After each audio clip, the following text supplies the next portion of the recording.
அறிவே மனம். நான் உங்கள் உளவியல் சகோதரி எம்எஸ்கே பிரியா. நான் எது செஞ்சாலும் எனக்கு பிரச்சனையாகவே வருது, ஏன்னே தெரியல அப்படின்னு நீங்கள் புலம்புறீங்களா? பிரச்சனை மற்றவங்கக்கிட்ட இல்லைங்க, உங்ககிட்ட தான் இருக்குது. அதை நீங்கள் தெரிஞ்சுக்கோங்க. ஏன்னா மற்றவங்கள நினச்சி நீங்கள் வாழ்ந்துக்கிட்டு இருக்கிறீங்க, மற்றவங்க என்ன நினைப்பாங்கன்னே வாழ்ந்துக்கிட்டு இருக்கிறீங்க. இப்படி எண்ணம், சிந்தனை, செயலில் மற்றவங்களுக்காக போராடிக்கிட்டு இருக்கிறப்ப உங்களுக்குள்ளே இருக்கிற செயல்பாடு என்ன நடக்குதுன்னா ஒன்றுமே இல்லை. அப்போ பிரச்சனை உங்ககிட்ட தானே இருக்குது.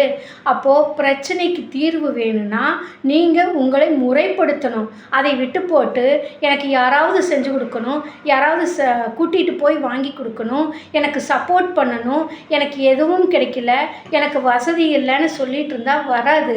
அப்போது பிரச்சனைகளை மற்றவர்களிடத்தில் சொல்லி நம்ம புலம்புவதை விட எது செஞ்சாலும் பிரச்சனைன்னு சொல்லி புலம்புவதில் ஏன் நம்மளுக்கு அது வரவில்லைன்னு சொல்லி திரும்ப திரும்ப நீங்கள் ஒர்க் பண்ணால் மட்டும்தான் அதுக்கு வளர்ச்சி கிடைக்கும்.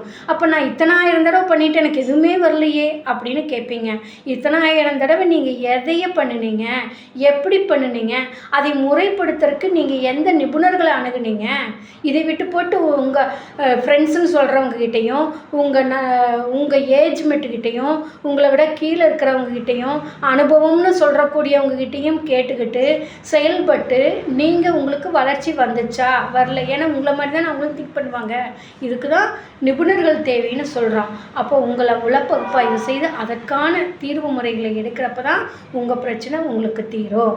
அப்போ இது போன்ற பாதிப்பிலிருந்து விடுபடுறதுக்கு தான் நாங்கள் உங்களுக்கு உதவி புரிகின்றோம். எங்களுடைய எம்எஸ்கே லைஃப் கிளினிக் ஃபவுண்டேஷனில் எம்எஸ்கே மென்டார்ஷிப் ப்ரோக்ராமில் இதற்கான உளப்பகுப்பாய்வு செய்து அதற்கான சிகிச்சை முறைகளை கொடுத்து கொண்டு வருகிறோம்.